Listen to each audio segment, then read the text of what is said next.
L'AFD accompagne les collectivités locales par un dispositif d'appui conseil depuis 2017. C'est un dispositif qui est financé sur une enveloppe annuelle qui nous est octroyée par le ministère des Outre-mer. Ce dispositif est donc un dispositif sur mesure, sur la base d'un cahier des charges qui est élaboré par la collectivité locale et c'est totalement gratuit pour cette dernière. Alors, un préalable toutefois, il faut que les élus soient fortement impliqués dans la démarche qui est co-construite pour que ça fonctionne. L'idée est donc de les remettre sur une trajectoire financière un peu plus saine, de leur permettre à nouveau d'investir sur leur territoire et de réduire les délais de paiement des fournisseurs. Alors l'AFD, aux côtés de la communauté de communes de Marie-Galante, n'a été que bénéfique. Arrivé aux affaires en 2015, nous avons trouvé une communauté de communes déficitaire et la rencontre de l'AFD en 2017 nous a permis de mieux structurer les choses. L'accompagnement tant financier qu'administratif, avec l'ingénierie, avec de l'assistance technique qui conforte nos services, font qu'aujourd'hui, en 2022, nous arrivons à une situation de la communauté de communes assainie financièrement, et ce qui nous donne une possibilité de voir l'avenir sous de meilleurs auspices. Je voudrais vraiment féliciter l'Agence française de développement pour avoir accompagné la ville de Sainte-Anne alors que j'étais maire entre 2018 et 2022. Sur 3 points.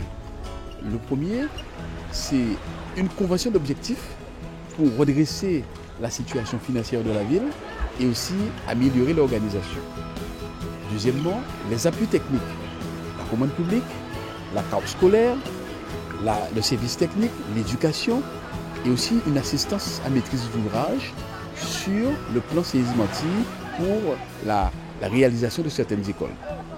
Et troisièmement, les crédits qui nous ont été accordés, 3 millions d'euros, 2018 et 2019, 1,5 million, sur des investissements verts, particulièrement sur l'érosion du trait de côte, mais aussi des installations photovoltaïques pour alimenter nos véhicules électriques.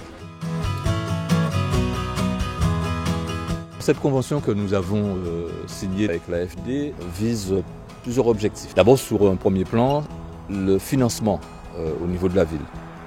Le financement sur un certain nombre d'opérations d'investissement, comme ici le groupe scolaire de Bois-Sec, à hauteur de 5 millions d'euros. Le financement également sur l'éclairage public, sur l'aspect maritime avec le kit 2 Sargas. L'autre axe qui a été l'accompagnement et l'appui qui nous a été donné en matière de restructuration de la restauration scolaire. Et puis le troisième point, un appui qui va nous être donné pour réorganiser l'ensemble de l'administration communale. Aujourd'hui, l'AFD va encore plus loin dans ce dispositif d'appui conseil en aidant les collectivités, qu'elles soient en situation financière fragile ou pas, à structurer et à accélérer leurs projets d'investissement. Il s'agit pour l'AFD de s'inscrire dans un partenariat de long terme avec ces collectivités guadeloupéennes, de manière à améliorer la qualité des infrastructures publiques sur le territoire, mais aussi et surtout à les rendre plus résilients aux risques climatiques et sismiques.